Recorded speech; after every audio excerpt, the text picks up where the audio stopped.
एक क्लायंट मला म्हणाली, "मला माहिती आहे मला काय करायचंय, पण मी स्वतःलाच थांबवते."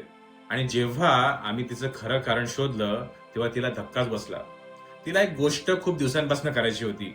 त्यासाठी ती प्लॅन करायची, डेट्स ठरवायची, कधी-कधी तर सुरुवातही करायची. आणि मग अचानक स्टॉप. पुन्हा विचार, पुन्हा डाऊट आणि पोस्टपोन. आणि शेवटी स्वतःलाच म्हणायची, "माझ्यातच कन्सिस्टन्सी नाहीये." पण सेशनमध्ये एक मोमेंट असा आला, तिला विचारलं, "समजा तू खरंच काही केलं नाही, तर तुला सगळ्यात जास्त भीती कशाची वाटेल?" ती काही वेळ शांत होती आणि मग म्हणाली, "जर मी फेल झाले, तर मला स्वतःलाच प्रूव्ह होईल की मी खरंच कॅपेबल नाहीये." And that was the real believe. म्हणजे प्रॉब्लेम. तिला ॲक्शनची भीती नव्हती. तिला स्वतःचा जुना बिलीव्ह खरा ठरण्याची भीती होती. आणि मग त्या बिलीव्ह आणि इमोशनल पॅटर्नवर आम्ही काम केलं आणि काही आठवड्यांनी तिचा मेसेज आला. "I still get scared, but I am not postponing everything anymore. I finally started."